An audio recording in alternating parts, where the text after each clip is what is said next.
এখনও চড়া দামে বিক্রি হচ্ছে আলু ও খোলা সয়াবিন তেল। সপ্তাহের ব্যবধানে রাজধানীতে খুচরা পর্যায়ে প্রতি কেজি আলু ৭৫ থেকে ৮০ টাকায় বিক্রি হচ্ছে। এদিকে সরবরাহ বাড়ার পরও চড়া দামে বিক্রি হচ্ছে পেঁয়াজ ও সবজি। এর মধ্যে বেড়েছে দেশি মুরগির দাম। ক্রেতারা বলছেন, শীত মৌসুমে সবজি সহ বিভিন্ন পণ্যের দাম কমার কথা থাকলেও সিন্ডিকেটের তৎপরতায় কিছুতেই কমছে না। বিস্তারিত আলাউদ্দিন আল আজাদের রিপোর্টে। শীতের আমেজে শুক্রবার ছুটির দিন। রাজধানীর বাজারে গিয়ে স্বস্তি মেলেনি সাধারণ মানুষের। খোলা সয়াবিন ও পাম তেলের দাম বাড়তি। খুচরা পর্যায়ে প্রতি লিটার খোলা সয়াবিন তেল ১৭০ থেকে ১৭২ টাকা ও খোলা পাম তেল ১৬২ থেকে ১৬৩ টাকায় বিক্রি হচ্ছে। নিত্য প্রয়োজনীয় পণ্যগুলোর মধ্যে এই মুহূর্তে সয়াবিন তেলের দামটা ঊর্ধ্বমুখী। আন্তর্জাতিক বাজারে দাম বেশি, প্লাস ডলারের দাম বেশি, এই জন্য তেলের দাম বাড়বে এখন বলে। চালের দামও কমার লক্ষণ নেই। প্রতি কেজি নাজির চাল ৭৫, মিনিকেট ৭২ এবং ২৮ চাল ৬২ টাকা কেজি বিক্রি হচ্ছে। বিক্রেতারা বলছেন, মিল মালিকরা না কমালে চালের দাম কমবে না। কর্পোরেট কোম্পানিগুলো বাজারজাত করে নাই, তখন শুধু মিলেরা মাল কিনতো, মিলেরা বাজারে মাল সাপ্লাই দিত। তারা প্রতি বস্তায় ৫০০ থেকে ৬০০ টাকা লাভ বেশি বিক্রি করে। মিনিকেট ৭২ টাকা, ২৮ ৬২ টাকা, নাজির চাল ৭০ ৭৫ টাকা।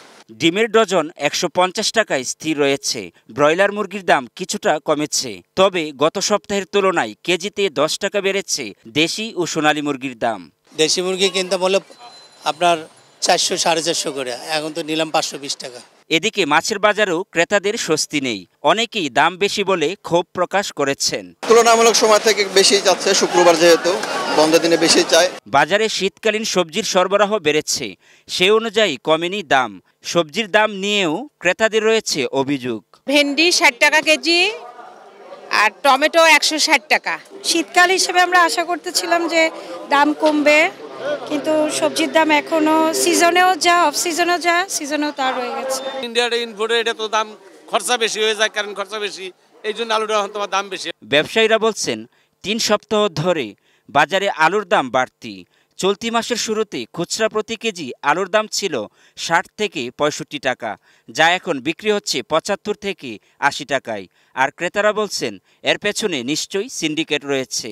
আলুর দামটা আপনার বেশি বাইরে গেছে। কিছুদিন ধরে আলুর দামটা কিছু কম ছিল, এখন আলুর দামটা বাইরে গেছে। পেঁয়াজের দামটা বাড়তি ছিল, একটু কমছে। আলুর দামটা আসলে বাড়া, এটা আসলে এটা সহনীয় নয়, তার কারণ এই সময় সিজনের সময় এখানে আলুর দাম কমার দরকার ছিল। সরবরাহ বাড়ায় কিছুটা কমেছে সবজির দাম। এখনও নাগালের বাহিরে পেঁয়াজ, আলু সহ অন্যান্য নিত্যপণ্যের দাম। আমরা দেখতে পেয়েছি যে অনেক দিন যাবৎ এই আলুটা, যেটা কিনা অনেক আগে অল্প দামে কেনা যেত, সেই আলুর দাম এখন ৭৫ থেকে ৮০ টাকা কেজি, যেটি সাধারণ ক্রেতারা মেনে নিতে পারছেন না।